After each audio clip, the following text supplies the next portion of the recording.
প্রেমিক তুই বন্ধুরে বেড়াতে খাতা পিছু ভয়ে। লিচু বাগানের মালিক হচ্ছে প্রীতম হাসান, যে এখন ইউএসএ তে ট্যুর করছে। আর আমি অবশ্যই ফিমেলের জায়গাটা আমি গিয়েছি, এবং আমার প্লেব্যাক আসলে আমি তো গান গেলে আমার ফেসই থাকে আমার গানে, কিন্তু এই প্রথম প্রপার প্লেব্যাক করলাম, যেখানে হচ্ছে সাবিলা ওর ডেবিউ। মানে এটা খুবই একটা স্পেশাল একটা বলবো, যে আমার ফ্রেন্ড এবং তার একটা ডেবিউ হলো এত বড় আকারে, এত বড় টিমের সাথে। গানটা গিয়ে ফেলো।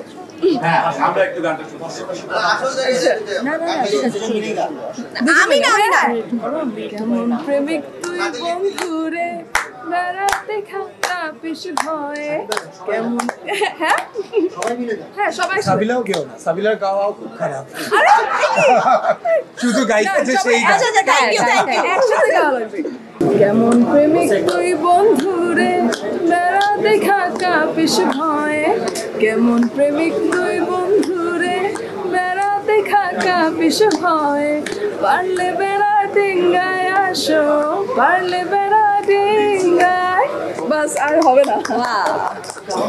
গানটা বের হওয়ার পরে আপনারা দেখেছেন 2 দিনে কি ভিউজ হয়েছে এবং এটার কি সাড়া পেয়েছে পুরো গানটার। সো আমার কাছে মনে হয় আসলে এই ফিল্মে কিছু বলার নেই, এত বড় আকারের মেগাস্টার শাকিব খান যেখানে, রায়হান রাফির ফিল্ম, এবং এত ভালো ভালো আর্টিস্ট যেখানে আছে, আমার কাছে মনে হয় এটার প্রত্যেকটা অংশই খুব ভালো হয়েছে। খালি গান না, পুরো ফিল্মটা দেখতে হবে, প্রত্যেকটা অংশই সেই খুবই ভালো হয়েছে।